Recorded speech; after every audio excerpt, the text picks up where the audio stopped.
எல்லோருக்கும் வணக்கம். இன்றைக்கி நாம் பார்க்க போகிறது மேசராசிக்கான சனிப்பெயர்ச்சி பலன்கள் 2025 திருக்கணித பஞ்சாங்கப்படி மார்ச் மாதம் 29ஆம் தேதி 9:45 மணிக்கு கும்பராசியிலிருந்து மீனராசிக்கு சனி பெயர்கிறார்.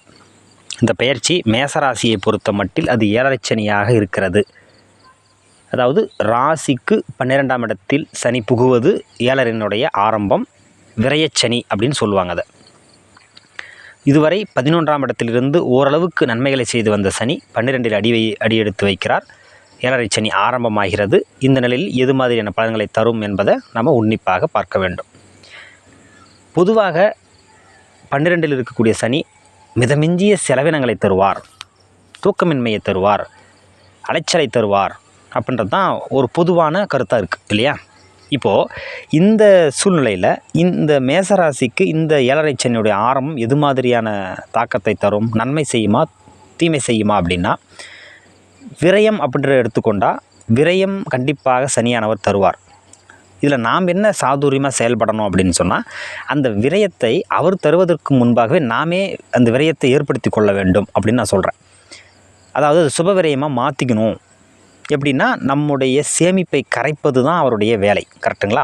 அப்போது அதை ஒரு வீடு கட்டுவது, கார் வாங்குவது, நிலம் வாங்குவது, ஆபரணங்கள் வாங்குவது, ஃப்ளாட் வாங்குவது, இப்படி ஏதோ ஒரு வகையில் அந்த இருப்பை கரைத்து அதை செலவு செய்துவிட்டு சொத்தாகவும் மாற்றிவிட்டால் சனியினுடைய அந்த தாக்கம் கண்டிப்பாக நம்மை பெரிய அளவில் பாதிக்காது என்பது தான். அதாவது விரயத்தை சுப விரயமாக மாற்ற வேண்டும் அப்படின்னு சொல்கிறேன்.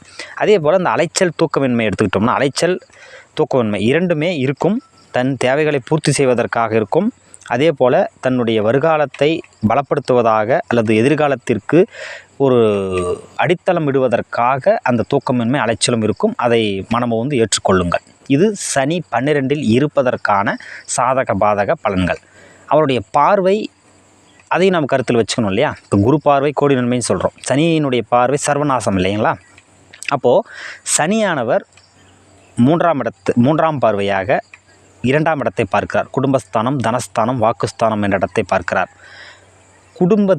குடும்ப உறுப்பினர்களிடையே அந்யோன்யமாக இருங்கள், விட்டு கொடுத்து போங்கள்.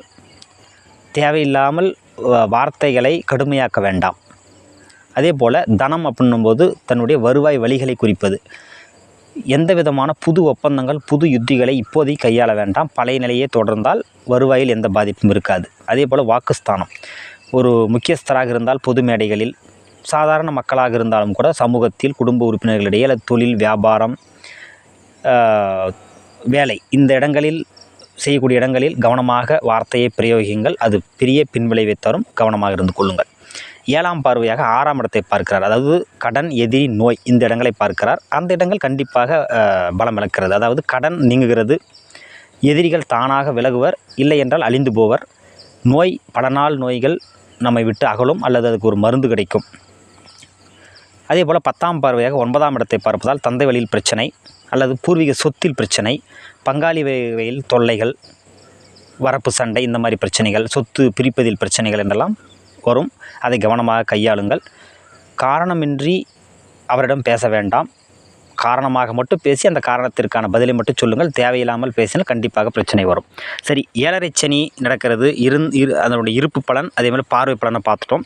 இதனால் ஏற்படக்கூடிய அந்த துர் அமைப்புன்னு சொல்கிறோம் இல்லைங்களா, நெகட்டிவை எப்படி அவாய்ட் பண்ணுறது அப்படின்னா, ஊனமுற்றோருக்கு உதவி செய்து வாருங்கள். கண்டிப்பாக சனியினுடைய உக்கிரத்தை இது குறைக்கும். நன்றி.